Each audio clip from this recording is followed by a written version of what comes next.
Le zapping, c'est tout de suite.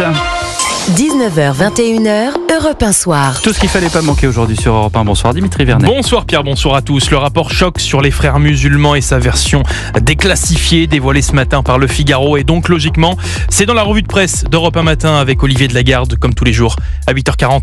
Cet article qui brosse le tableau édifiant d'un pays miné de l'intérieur, réseau tentaculaire, organisation secrète, quartier islamisé.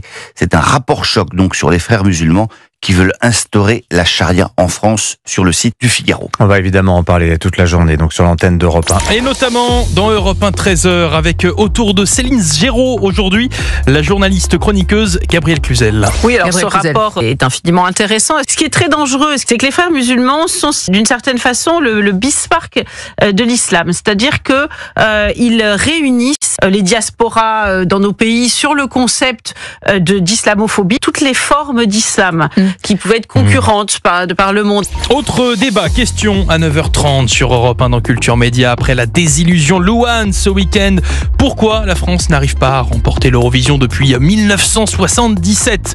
Élément de réponse avec Vincent Escure, auteur du livre Eurovision, la petite histoire d'un grand concours. Plusieurs de nos voisins proches n'ont pas été très sympas avec Louane, toujours sur cette partie jury. On se rend compte que chez les jurys, il y a peut-être un petit peu ça maintenant aujourd'hui, qu'il y a peut-être un petit peu de corruption, je sais pas. Nous, la France, on donne 12 points à l'Albanie. Oh, l'Albanie nous donne 12 points en retour. Enfin, est-ce qu'il y a des échanges de bons...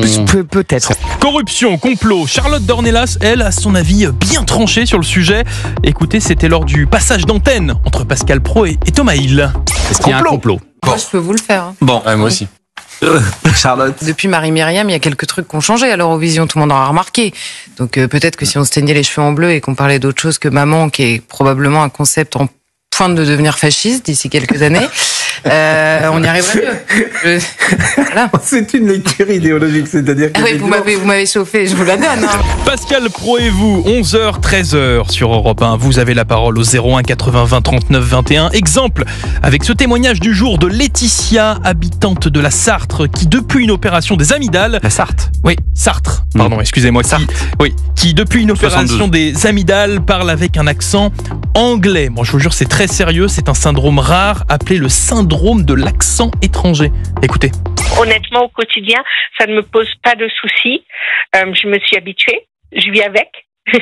Bon, vous ne nous faites pas une blague. Vous ne faites pas une blague, Laetitia. Je sais que j'ai lu beaucoup, en fait, que ça pouvait être un prank. Je suis sûr qu'il y a des gens qui pensent que c'est pas possible, mais c'est vrai que c'est sidérant.